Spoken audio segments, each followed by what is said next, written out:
Yes, and that's sort of like the double edge of the 30 series that kind of got to me after a while was the fact that as a police officer, I know that the person that committed this crime by killing a cop, it wasn't really his fault.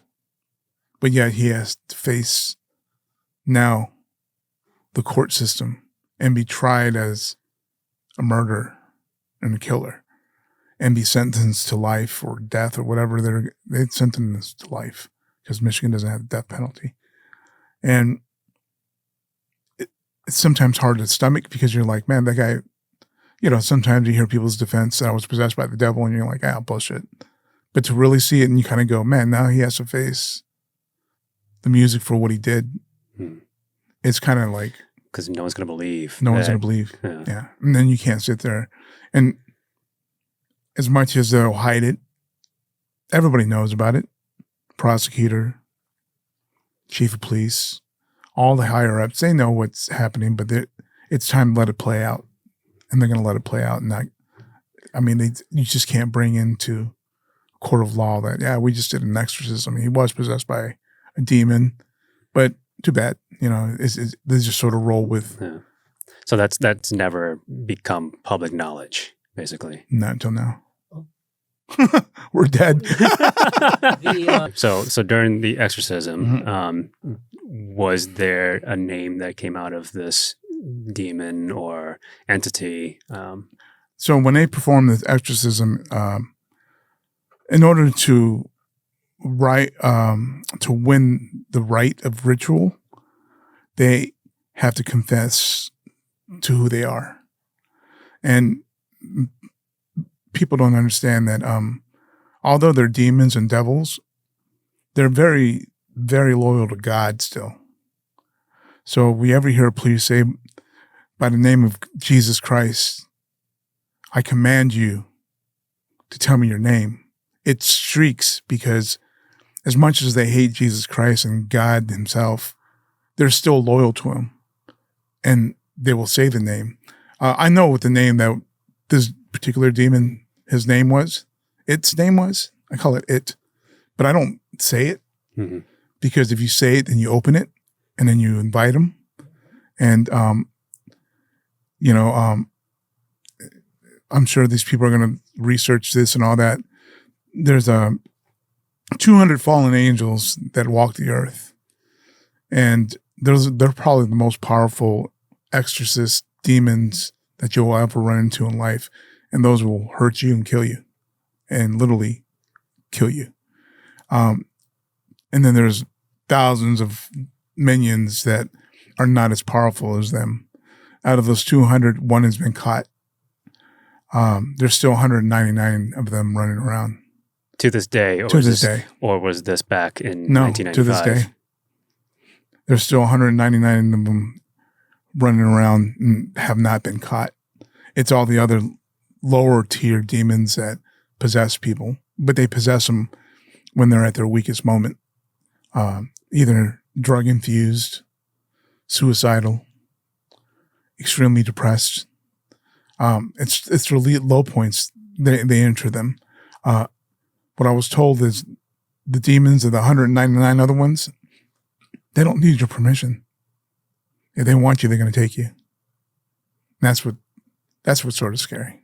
So let's go back to our beginning point of your recalling the first your first suspect that your first arrest, I guess, of this. Well, not your first arrest, but your first arrest of this nature. Right. So when you got the guy that was running, jumped down from a tree, and by the time you were filing your police report, you said from your peripheral you saw two guys in suits. You didn't know who they were. Did they identify themselves to anybody, or did they walk in and people immediately knew who they were? Like at this point, you were not oblivious to that, to the special unit yet. But did you know, or did the higher ups, did your commanding officer know already what was going on? Or? When they came in, I sort of saw them from my peripheral. And I know that they didn't, I'm pretty sure I do recall the phone ringing, and then my lieutenant answering it, and then what the conversation was, I'm not privy to, but I do know that there was some sort of notification made prior to me turning in that report. Prior to joining 30 Series, I remember seeing them because I was like, oh, who's them? Mm-hmm. They're undercover. Did you ever see these guys again later Yeah, I in would your see them. career? Yeah, I'd see them, and I eventually got a chance to work with them. But I do recall seeing two people from that 30 Series unit with the two, sort of MIB guys that came in, You know if there are other cities out there with special paranormal units like yours? I know that there's some people that I worked with 30 Series. They're now in Miami, LA. So it's easy to assume that there is a division here that people just don't know about yet, or is not privy to, or have come out, because it's a really cloak and dagger. If you see some documentaries about Detroit, you'll see them every once in a while. You'll see them, and you're like, "Who? I wonder who those people are." It's 30 Series, and I think we sort of lost the war, and I mean by that is because Satanism has gotten so big in Detroit, and I just don't, I can't even imagine what the battle is like, because I've just been out of it for 12 years now. So how long was how long were you in this unit for? How long did you serve? I was a cop for 13 years in Detroit. Out of that 13 years, the first 4 years it was patrol, the rest was special units. So I was in it for a long time. Okay.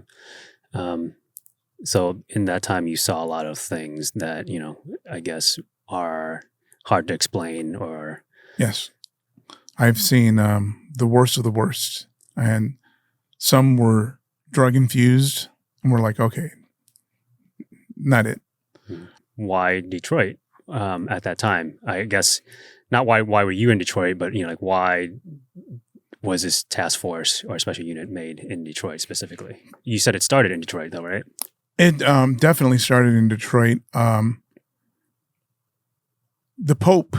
The gates, some of the limousines are waiting for the Pope to come out. The Pope-mobile, I believe, is right underneath the canopy, and he should be departing. Sure, there's the Pope-mobile. There's a good shot of the Pope-mobile. Father Jimba, this is one of, a couple of Pope-mobiles, I guess 2 Pope-mobiles that are here in the Detroit area today. Pope John visited Hamtramck in Detroit in 1987. And during this stay in Detroit, what was relayed to me in his words, he saw a lot of demons in the crowd, and he knew that there was some sort of outbreak that was happening in Detroit. And if you think about it, like I said, if you know Detroit, it's very poverty-stricken. I could see why it would probably sort of hatch there, because people are going to do anything they can to try to make it, sacrificing kids from Canada. It happened. It happens. Probably still happening. You have a lot of cultures in Detroit, whether they're Puerto Rican, Dominican, Cuban, Jamaican, Haitian. They all have their voodoo beliefs, and they conjure up shit, to sell drugs or for protection from the police. But while they're doing that, they're opening a door that they don't close, and then next, that door becomes open, and all these things start happening, and then they roam the earth looking for victims, and there's nothing but victims in Detroit, because it was during that time of 95, 96, 97, 98, up to 2000. I mean, crack ruled everything. And so the minute all these people are on crack, and then became heroin, there you go. You had an empty vessel. So did the unit get formed after Pope John Paul visited Detroit, or was this already something that was out there before and really didn't, gain traction until after he got there, and then the Vatican got involved? I take it. From what I've been told, it started after he left, and that's how the Big Four became, and that's what they were called, Big Four, because 4 people rode in one police car. Mm-hmm. And so can you tell us about the Big Four? Big Four, they're called the Big Four. 30 Series has gone through a lot of name changes. Like I said, they were called the Big Four. People knew them as the Big Four, and they drove around an unmarked police car, 4 people, and they basically handled the highest crimes plus the supernatural shit without the technology that we have now. I mean, in 95 all the way to about 2003 is when I tapped out. Technology just started to grow. We had old CAD systems. We didn't have Macintosh computers like they do now, or we didn't have any of the technology. So a lot of our weapons were honestly brutal. It was flashbangs, percussion grenades, of course, guns, gas bombs. They had re-engineered this hand grenade almost, and what I mean is called a spinner. And you would literally pull the pin like a grenade, and you would launch it in the room, and it would spin. But it would have pellets of holy water, and it would just pellet everything. And then they would do that before they enter the room, because when holy water hits the unholy, it growls or goes, ah! And then you go, oh, he's over here. Mm-hmm. So sometimes before you enter a room, you kind of go and wait, and you hear it go, zzz. Oh, he ain't in there. And then you go in there and clear the room, and you clear the room just like that, because you never want to just enter a room because you don't know where it's at, and they know you're coming. Because there's been times where you've entered a room and a person is upside down in the ceiling, and most people look in, not always up, and next thing you know, like, oh shit, now you're caught by surprise, which is not a good situation, because you're the one bringing the weapons to an unholy fight. What other kind of weapons did your unit have to fight in this unholy war? We had spinners, which carried holy water. We had, of course, our guns, our handguns, and shotgun rifle, and AR-15s, and MP5s. And that's the thing. But normal bullets didn't work on these entities. If you shot it in the head, you'd kill it. But then you're also killing a person. That's correct. Right. So you tried not to do that, like specifically, right? If we would discharge our firearm, it wasn't to wound. I mean, if we had to shoot, then yeah, we would go for the head. Okay. But wouldn't you want to, apprehend this person and take them, or the suspect, and take them into custody so that they can be saved? Or, once you unload your weapon, do you know at this point there's no going, there's no saving this person? There's some times that we had to use fatal force, and it would normally result in immediate termination of the suspect if he was harming somebody. And, we've ran into these things where we know that it is in it, and he would hold a baby or his wife, or hold somebody that he was going to kill, to just poke at us. And if we had the shot, we'd take it, because we didn't want to risk someone getting hurt. And, I remember this guy doing that to a baby, and I'm like, well, there's no saving that guy. I'm not going to let the baby die. I don't care. It is, we had to take fatal force. And that's the thing about 30 series is that when we did take federal forests, things sort of went away. You know what I mean? Like right now you get a police shooting, it's on the air, it's on the news, they're talking about it. You wouldn't hear about ours too much at all. Never made the airwaves. People didn't talk about it. It was very under the rug thing. Like you said, very, very cloak and dagger. Yeah. So, well, Yeah. so that's why people don't know that this is going on, as you said. So now that you're part of this division, you're say your first week on the new unit, like the calls that you respond to, was it every day that this happened? Was there No. was this, so what did you do, so you were dressed in plain clothes, no identifiable cars, nothing like that.